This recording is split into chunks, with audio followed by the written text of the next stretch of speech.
Ja, dann würde ich sagen, wir fangen doch an. Ähm, Ich tue in ein Mikrofon reden, ist mir klar, man könnte wahrscheinlich mich auch ohne verstehen, aber so gibt es die Möglichkeit, um das auch noch aufzunehmen. Vielleicht ist ja dann irgendjemand mal noch froh, der nicht hätte können dabei sein konnte, um das können anhören, wenn die Person dann das wette. Darum habe ich gefunden, hey, wenn wir schon können, dann machen wir doch die Aufnahme so. Genau. Hey, ich darf euch ganz herzlich willkommen heißen zum Seminarabend und wir möchten heute an diesem Abend vertiefen die ganze Predigtserie, wo wir dran sind, der Kreuzweg, mit Jesus unterwegs hin zu seinem Kreuz, wo wir ja auf Vorbereitung zu Karwoche, auf Ostern und Karfreitag, wo wir einfach die Stationen angeschaut haben, wo wir mit Jesus auf dem Weg unterwegs waren. Und da haben wir gefunden, hey, wir möchten heute Abend ein kontroverses Thema vielleicht anschauen, nämlich so Fragen rund um die Spannung zwischen Liebe, Zorn und Gerechtigkeit. Und so dieser Frage nachgehen, was ist eigentlich genau der Grund, dass da jemand muss sterben muss? Mir ist klar, ihr seid alles langjährige Christen, ihr habt sicher gerade super gute Antworten, um darauf loszuschiessen und die Spannung zu auflösen. Das Problem beschäftigt sicher ja nur mich, ihr habt Antworten, nehme ich mal an. Gell? Ja, vielleicht auch nicht. Wir sind gespannt, wir werden miteinander diesen Fragen und diesen Problemen auch ein bisschen nachgehen und probieren da Antwortansätze, will ich mal das nennen, geben. Ich gebe euch am Schluss, ganz am Schluss, so meine beste Story, die ich in der Vorbereitung gehört habe, wo ich so drüber gekommen bin, um diese Frage oder genau um was geht es eigentlich beim Kreuz, was ist beim Kreuz passiert, um die können zu beantworten, habe ich eine Story, die ich finde, die trifft es eigentlich sehr gut. Genau. Aber bevor ich jetzt viel rede, habe ich gedacht, wir möchten einsteigen. Übrigens, viel von meinem Material, oder eigentlich fast das ganze Material, ich habe noch ein paar Zweit- und Drittquellen konsultiert, aber das meiste von dem Material ist von Guido Baltes. Das ist ein guter Lehrer aus dem deutschen Sprachraum. Er ist dann bei uns an der FEG Mitarbeiterkonferenz gewesen. Wir haben das ganze dreitägiges Seminar gehabt zu diesen Themen. Und ganz viel von dem Material, das ich heute brauchen werde, kommt direkt von ihm oder tue ich ihm auch wie auslehnen und von dem, was wir dort gelernt haben, euch erzählen. Aber bevor ich erzähle, habe ich gedacht, hey, als Einstieg erzähl doch mal deinem Nachbar deinen persönlichen Weg zum Kreuz. Oder, wenn es dir Ringer fällt, vielleicht auch deinen besten theologischen Ansatz, zum zu erzählen, was am Kreuz passiert ist. Gerade so, wie ihr seid, erzählt einfach gerade links, rechts, das Zweite, erzählt einfach gerade schnell, hey, was ist das Kreuz für dich? Was ist passiert eigentlich am Kreuz? Achtung, fertig, los.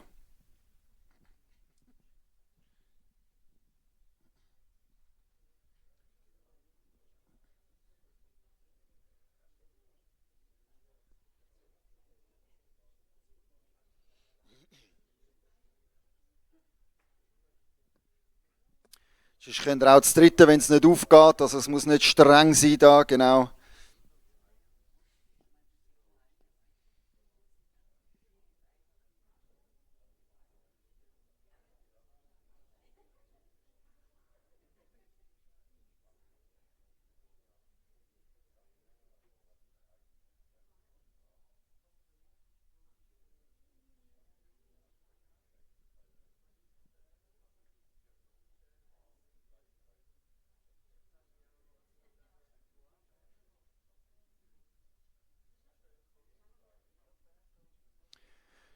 Sonst könnt ihr mir dann per Handzeichen zeigen, wenn ihr fertig sind, dass ich so weiss, wenn wir weitergehen können.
Okay, ich würde jetzt da gleich gerne mal weitergehen und jetzt nimmt es mich Wunder, wie gut, dass ihr zugelassen habt bei Nachbar links und rechts. Weil ich hätte jetzt gerade schon so, wir haben das vorher ein paar Wörter, gehen wir die Wörter schnell durch und dann tun doch schnell mit Handzeichen zeigen, ob das Wort in der Erklärung oder in der Geschichte vom anderen vorgekommen ist. Also bei wem seiner Kreuzeserklärung ist das Wort Liebe vorgekommen? Ja, wir haben da ein paar Hände. Bei wem ist das Wort Zorn vorgekommen? Kein Zorn, nirgends. Okay, interessant. Bei wem ist das Wort Gerechtigkeit vorgekommen? Ja, Gerechtigkeit haben wir ein paar, gell? Schuld, Sünde. Ich hoffe jetzt, bei allen ist das vorgekommen. Genau. Bei wem ist Vergebung und Gnade vorgekommen? 2, 3, 4 Mal haben wir auch ein paar. Bei wem ist das Wort Opfer vorgekommen? Auch wieder ein paar. Okay, genau. Ja, genau.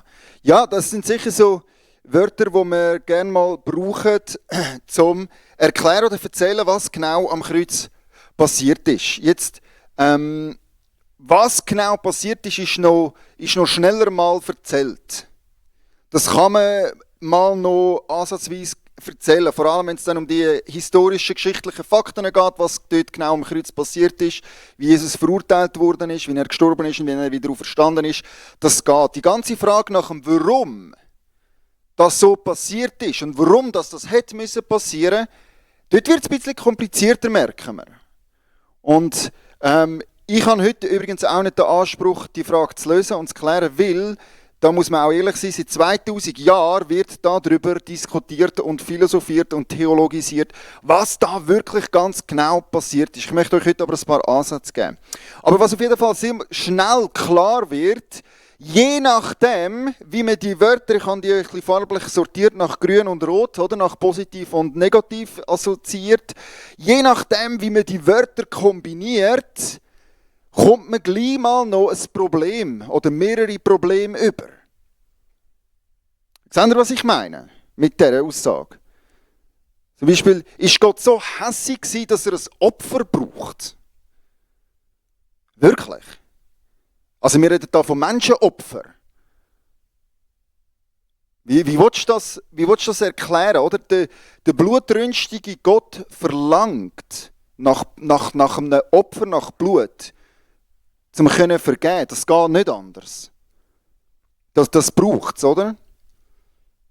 Und je nachdem, wie man die Begriffe dann kombiniert, hat man gleich mal noch auch Fragen an den Charakter Gottes. So, wie genau ist denn der Gott, den wir hier beschreiben, oder über den wir hier reden, wenn wir ans Kreuz schauen? Quasi, das ist Teil von seinem Wesen, dass er das will und braucht und sucht. Oder wenn ich ein krasses Zitat vorlesen vom Nietzsche, Friedrich Nietzsche, ist vielleicht der ein oder andere Begriff, ist ein deutscher Philosoph gsi, der sehr fest gegen Religion war. Und er hat es mal so zusammengefasst, aus seiner Perspektive, wenn er eben ans Kreuz schaut und was da alles passiert, was ihn da beschäftigt. Und ich muss euch das Zitat zu, kommt aus seinem Buch «Der Antichrist», geschrieben 1888. Und er hat dort geschrieben, und von nun an tauchte ein absurdes Problem auf. Wie konnte Gott das zulassen? Darauf fand die gestörte Vernunft der kleinen Gemeinschaft eine geradezu schrecklich absurde Antwort. So, wie kann das passieren mit der Schuld?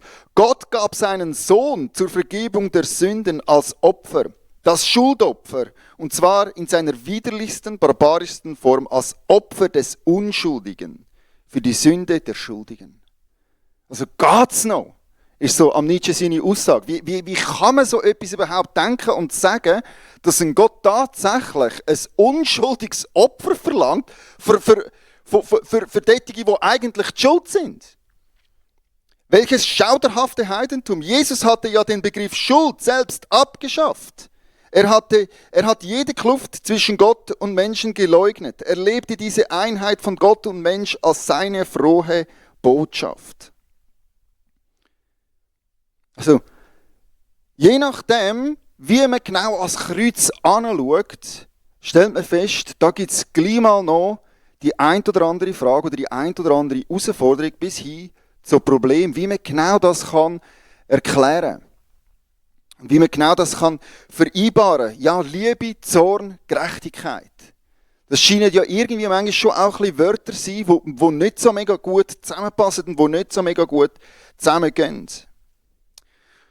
In der Christengeschichte hat man dann das probiert, irgendwie so ein bisschen zu vereinheitlichen und zu sagen, ja weisst, das Kreuz ist wie der Übergang vom Alten Testament zum Neuen Testament. Oder? Im Alten Testament ist Gott zornig und dann kommt das Kreuz und im Neuen Testament ist Gott jetzt Liebe. Das ist wie so der Übergang vom Alten ins Neue Testament drin. Oder man hat dann probiert zu sagen, ja, es ist halt eine Schuld, die muss gezahlt werden. Oder? Gott hat wie am Kreuz einen Schuldpreis zahlt, und zwar am Teufel, um uns loszukaufen.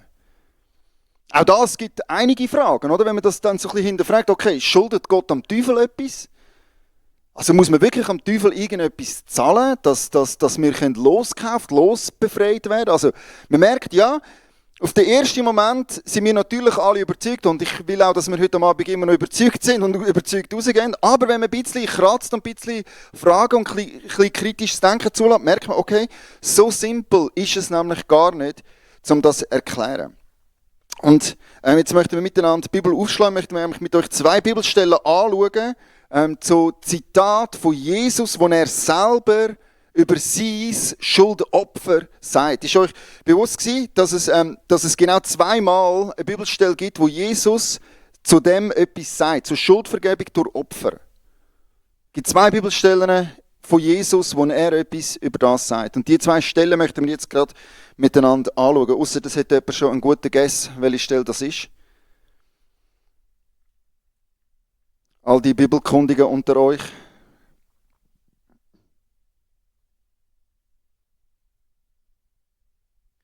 Die eine Stelle habe ich schon ein bisschen vorweggenommen, das ist nämlich Markus 10, Vers 45.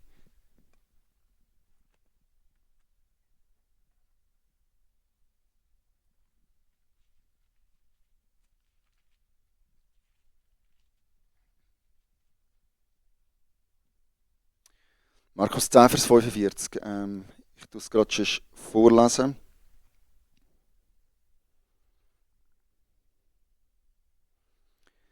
Dort steht, auch der Menschensohn ist nicht gekommen, um sich bedienen zu lassen. Er kam, um zu dienen und sein Leben hinzugeben, damit viele Menschen aus der Gewalt des Bösen befreit werden. Jetzt, das ist eine Hoffnung für alle Übersetzung. Bei wem steht dort Schuldpreis oder Lösegeld? Genau, das sind noch gute Übersetzungen, wo Lösegeld steht, das ist nämlich das Wort, das dort gebraucht wird, Lösegeld, oder? Von dort kommt dann nachher die ganze Gedanke, okay, Jesus hat das Lösegeld gezahlt, wem genau wird das gezahlt, wie genau funktioniert das? Und dort hat es nachher ganz viele Interpretationen gegeben. Oder Matthäus 26, 28 ist der andere Text, den wir noch miteinander anschauen, wo Jesus über Opfer und Sünde und Vergebung redet. 26, Vers 28. Und das ist, ja, den brauche ich dann nachher noch. Das ist nämlich während dem Abendmahl, wo er sagt. Und dort sagt Jesus, das ist mein Blut, mit dem der neue Bund zwischen Gott und den Menschen besiegelt wird. Es wird zur Vergebung ihrer Sünden vergossen. Das ist Jesus, der sich selber das Opfer nennt, wo vergossen wird oder wo ausgeschüttet wird, wo hingegeben wird, auf das Schuld kann vergeben werden. Und da ist es wichtig, dass wenn wir die Aussagen von Opfer und Schuld und Vergebung von Jesus verstehen wollen, dann braucht es einfach ein bisschen Hintergrund und Kontext. Weil Jesus redet ganz viel im Kontext vom Alten Testament. Ich habe das so probiert mit einem Eisberg aufzuzeichnen. Also für die meine Zeichenkünste nicht nachvollziehen können, das ist ein Eisberg. Genau, und ihr kennt ja sicher das Eisbergprinzip, oder? Das besagt, hey, was du über der Oberfläche siehst, ist viel, viel, viel kleiner als das, was unter der Oberfläche mitschwimmt von einem Eisberg, oder? Und das ist irgendwie so ein gutes Bild, für wenn wir auf Kreuz und Opfer und Vergebung und Schuld schauen, zum Verstehen, was Jesus sagt. Um das richtig verstehen und richtig einordnen, ist es einfach wichtig, dass wir checken, hey, da gibt es ganz viel unter der Oberfläche, wo man im ersten Moment vielleicht gar nicht versteht oder mitnimmt. Weil, das kann man nicht genug betonen, Jesus war Jude und hat im jüdischen Denken, jüdischer Kultur, jüdischen Kontext und jüdischem Alten Testament und der Auslegung vom Alten Testament gelebt, geredet und gelehrt. Also es ist wie das Gottesbild, Opfer, Fest, Vergebung. Was Jesus sagt, ist immer im Kontext vom Alten Testament und vom jüdischen Denken her prägt. Also es ist ganz wichtig, dass wir das verstehen. Da gibt es ganz viel unter der Wasseroberfläche und dort möchten wir heute einfach noch ein bisschen schauen, okay, was gibt es denn da drin, auf das wir das Neue Testament, eben das, was wir sehen, was für uns im Vordergrund steht, dass wir das richtig verstehen und richtig können interpretieren. Also da geht es, wenn Jesus über das Kreuz redet, wenn er Sachen sagt, wenn er erzählt, wenn er heilt, wenn er Fest feiert, wenn er aufersteht, dann ist das alles im Kontext oder im Zusammenhang mit dem Alten Testament. Das hängt ganz fest zusammen. Also wenn Jesus sagt, hey, ich bin das Lösegeld und wenn er sagt, mein Blut wird vergossen, dann hat das einen alttestamentlichen Hintergrund. Also alles, was Jesus am Kreuz macht und tut, ist im Kontext oder eben ist wie der Eisberg, wo dahinter steht. Und da gibt es zum Beispiel am Jesaja seine Prophezeiungen, der Gottesknecht. All das, was dort gelehrt wird, ist nachher im Kreuz sichtbar worden. Der Versöhnungstag von Yom Kippur.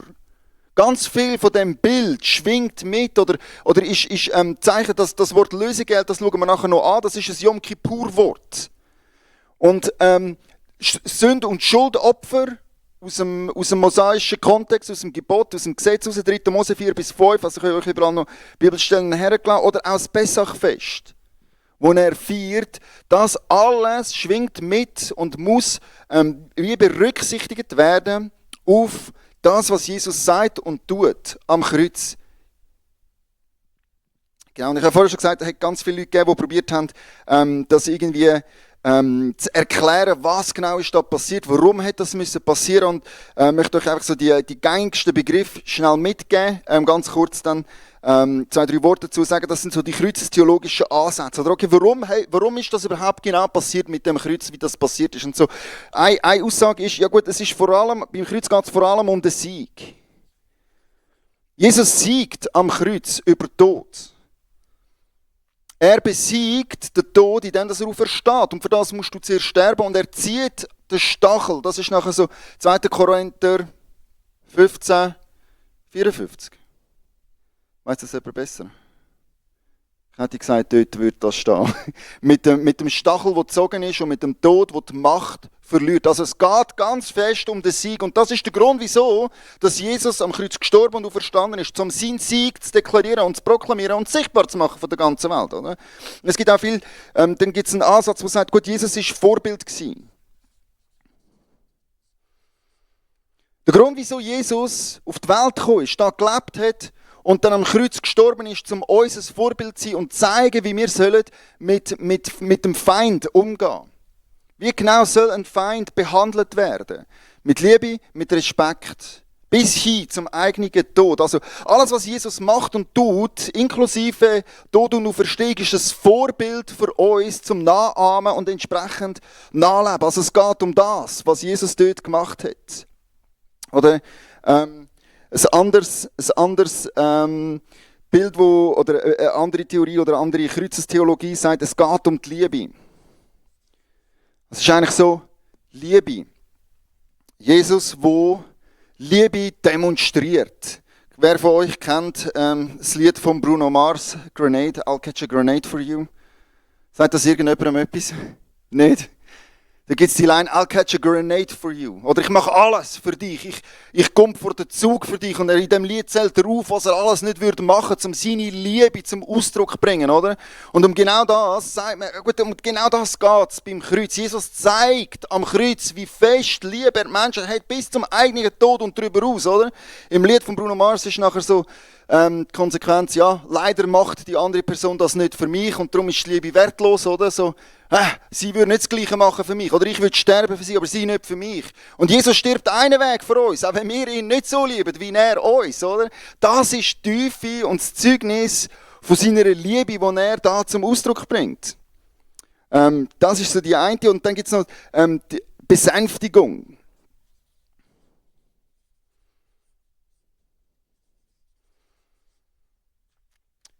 Jesus stirbt am Kreuz, um den Zorn Gottes zu besänftigen. Das ist wie so ein Ventil, oder? All die Sünde und Schuld der Menschheit ist so schlimm und so macht Gott so wütig und es braucht wie das Ventil oder der Outlet. Irgendwo muss der Zorn hergehen und der hat sich entladen über Jesus am Kreuz, um den Zorn zu besänftigen. Dass der Zorn nicht mehr uns trifft, darum ist Jesus am Kreuz gestorben. Und dann gibt es noch zweiten Adam, das tue ich einfach der Vollständigkeit halber her. Quasi, Jesus ist alles gsi, was der Adam nicht war.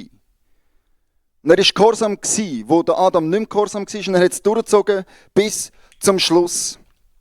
Das sind so die verschiedenen Ansätze. Und die, finde ich, sind alle brauchbar, alle gut, haben alle Wahres drin. Und ich möchte aber jetzt gleich noch mit euch ein bisschen mehr daher schauen. Auf dass das mehr Sinn macht. Sabrina, will mir irgendetwas sagen?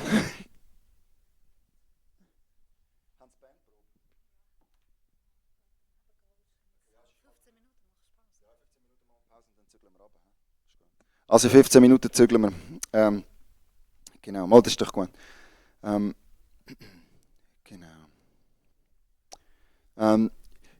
Ja, das sind alles so Ansätze, um probieren zu erklären, was genau am Kreuz alles passiert ist. Und ich möchte jetzt mit euch ein bisschen einen Exkurs machen hier ins Alte Testament, um probieren zu verstehen, okay, wie genau ist dann Gott gesehen worden, oder wie sehen Juden der zornige Gott im Alten Testament. Ist dann Gott grundsätzlich im Alten Testament zornig, dass er besänftigt werden muss? Wenn wir schnell ein Gradmesser machen, wer findet, mal Gott ist im Alten Testament eigentlich schon zornig? Darf gerne mal die Hand aufheben. Wer findet, nein, Gott ist nicht zornig im Alten Testament? Zornig? Nicht zornig? Okay, also wir sind so 50-50 im Raum drin. Ist noch schwierig zu sagen, okay, ist er jetzt eigentlich zornig oder nicht? Wie genau funktioniert das mit dem Zorn? Wir möchten jetzt ganz bisschen über den Zorn Gottes nachdenken und nachschauen, okay? Und zwar möchten wir das auch wieder machen mit der Bibelstelle. Und zwar möchten wir miteinander anschauen 2. Mose 34, 6, oder eigentlich fängt es schon bei Vers 5 an bis 7.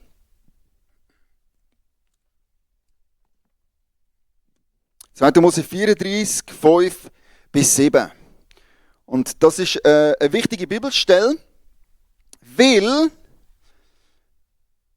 in der jüdischen, rabbinischen Lehre wird die Bibelstelle genommen, um den Charakter Gottes zu erklären. Es ist wie so eine Charakterstudie Gottes. Und zwar heisst die Stelle oder die Aussage, die heisst Midot. Also es wird die 13 Midots sind das. Und so wird mit dieser Bibelstelle, wenn du fragst, hey, wie genau ist Gott, was hat er für einen Charakter, wie ist er dann erklärt dir ein Jude ziemlich sicher das anhand von diesen 13 Midots.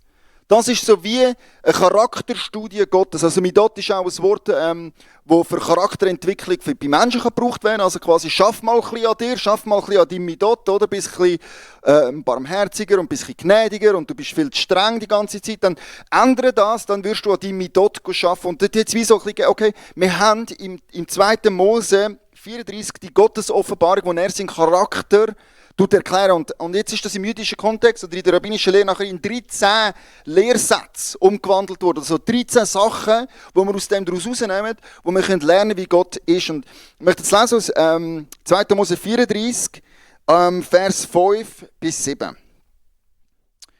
Dort lesen wir, da kam der Herr in der Wolke herab, trat zu Mose und rief seinen Namen, der Herr, aus. Also Gott nennt sich selber bei seinem Namen. Er zog an Mose vorüber und rief, ich bin der Herr, der barmherzige und gnädige Gott. Meine Geduld ist groß, meine Liebe und Treue kennen kein Ende. Ich lasse Menschen meine Liebe erfahren über Tausende von Generationen. Ich vergebe die Schuld und die Bosheit derer, die sich gegen mich aufgelehnt haben. Doch ich strafe auch. Wenn jemand mich verachtet, dann muss er die Folgen tragen. Und nicht nur er, sondern auch seine Kinder, Enkel und Urenkel. Also wie genau ist jetzt dann Gott? Es gibt 13 Sätze, wo man sagt, okay, Gott ist zuerst Herr und er ist Herr, er ist Jahwe, Jahwe. Zweimal kommt der Gottesname Jahwe vor und das sind die ersten zwei mit dort. Er ist einfach Gott, Gott, der Herr, Jahwe, der Bundesgott. Und dann ist er auch noch Elohim, das ist der nächste Name, der dort gebraucht wird. Elohim ist der himmlische Herrscher, also der regiert im Himmel. Das kann man sich immer so merken, Engel sind kleine Elohims. Und Gott ist der grosse Elohim, der Elohim. Und Engel werden auch Elohims genannt, aber das sind so wie kleinere Elohims. Also er ist wie der himmlische Herrscher im himmlischen Thronsaal. Das Wort wird übrigens zum Teil auch übersetzt mit Richter. Also darum steht das auf dieser Seite von der Spalte und nicht auf dieser Seite. Also das ist wie auch, das hat mehr mit der Gerechtigkeit und mit dem Wesenszug von mehr ein strafender Aspekt ist in dem Namen drin. Okay, und dann geht es weiter. Wie ist er? Er ist barmherzig. Er ist gnädig, er ist geduldig, er ist von grosser Gnade, er ist treu und das Tausende von Generationen. Er vergibt Missetat, er vergibt Übertretung und er vergibt Sünde. Das ist die Reihenfolge, die das so genannt wird. Aber eben auch, ungestraft lässt er niemand, sondern sucht Missetaten, Väter heim, an Kinder und Kindeskinder bis ins 3. und 4. Glied. Also das ist die Perspektive im Alten Testament auf Gott. Wir sehen ganz viel Barmherzigkeit, Gnade, Geduld, grosse Treue, gnädig für 1000 Jahre. Er vergibt Missetaten, er vergibt Übertretung und er vergibt Sünde. Das ist Gottes Charakter. Aber er ist eben gleichzeitig auch Elohim, der Richter, wo das nicht ungestraft lässt. Wo nicht einfach Missetat so vergehen lässt. Er ist sehr viel gnädiger, als er richtend ist. Aber er ist eben auch richtend. Es ist beides in Gottes Charakter drin. Man kann so, wie sagen, okay, da gibt es so wie einen Dreiklang, Liebe, Zorn und Gerechtigkeit. Und wir haben mega Mühe mit diesen Worten, um die irgendwie zu vereinen. Und wir haben manchmal so, wir spüren dort so ein bisschen ein ethisches Problem in diesem Charakter Gottes. So, okay, jetzt was macht der arme Gott nur, wo einerseits liebevoll ist, aber andererseits muss er auch gerecht sein, oder? Und eben, er ist irgendwie, spannt denn das jetzt, oder? So, er will eigentlich den Menschen lieben, aber gleichzeitig muss er ihn bestrafen, oder? Und das bringt ihn so in einen Zwist drin rein. Und wie löst er das jetzt? Ja, er tut einfach seinen Zorn über seinen eigenen Sohn ausschütten, oder? Und wir haben dort drin die Spannung von Liebe und Zorn und Gerechtigkeit, die nicht vereinbar sind miteinander. Das ist aber gar nicht das jüdische Denken und Perspektive über Gott. Sondern es ist nicht, Gott ist nicht liebevoll, trotz seinem Zorn. Oder er ist nicht hässig, obwohl er uns liebt. Sondern er ist zornig, weil er uns liebt. Und das ist das andere Denken, wo ganz wichtig ist, dass wir das verstehen. Gott ist, wenn er zornig ist, in der Bibel, vor allem im Alten Testament, ist er zornig, weil er die Menschen lieb hat. Das kann man sich so vorstellen, wenn ihr auf einem Spielplatz vorbeilauft und ihr seht, wie ein Kind ein anderes plagt. Und gemein behandelt, aber den Schaukel schupft und Sand über den Kopf leert und einfach so richtig fies ist zu einem anderen Kind. Ich weiss nicht, wie es euch geht, aber dann fängt es an brodeln in mir, oder? Dann willst du sagen, nein, das geht nicht. Hör auf, ist ungerecht. Und es wird noch viel schlimmer, wenn es deine eigenen Kinder sind. Wenn dir die Kinder egal sind, dann macht doch die, was sie wollen, oder? Ja, haut euch mit der Schaufel über den Grind, ist mir gleich, macht doch, was ihr wollt. Also, Was geht es mich auch an? Kann mir ja egal sein, oder? Streut euch Sand in die Haare, ja, ja, alles gleich. Ihr könnt noch so gemein sein zueinander, wie ihr wollt. Nein, aber sobald, dass man den Menschen anfängt zu lieben, ist Ungerechtigkeit ein Grund zum Zorn.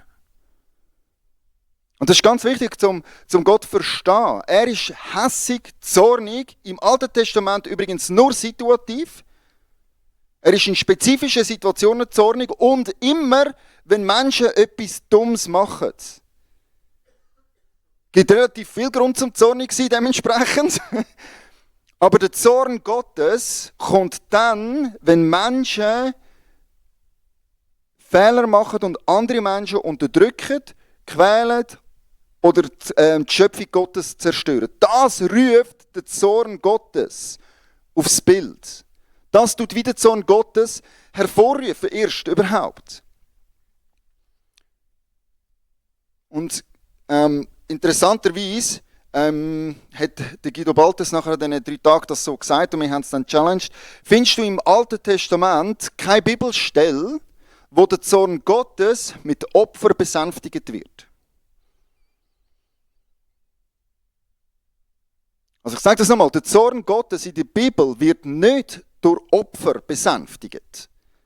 Und wir haben dann angefangen, hey, nein, das kann gar nicht sein. Und dann sind wir alle suchen und überlegen. Und ich glaube, am Schluss hat jemand eine Bibelstelle gefunden, wo man so kann auslegen, ja, mal, vielleicht ist das dort der Fall, dass dort der Zorn Gottes besänftigt wird durch Opfer. Aber grundsätzlich, wenn Gott hässig wird oder wütig ist auf sein Volk, ist nicht so, okay, sorry, wir gehen gerade schnell ein paar Geister töten und dann ist wieder gut. Und dann kommt er wieder oben runter, oder? Dann ist wie so, der Zornometer geht dann wieder ein paar Grad runter und dann ist es gerade ein bisschen besser, oder? Dann ist es aushaltbar.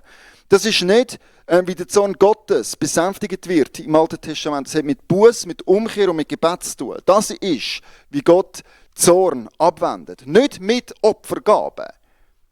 Und das ist ganz wichtig. Dort unterscheidet sich auch die Opferkultur im Alten Testament von ganz vielen anderen Opferkulturen. Also es gibt so wie 2 Hauptgründe, wieso dass man Opfer bringt.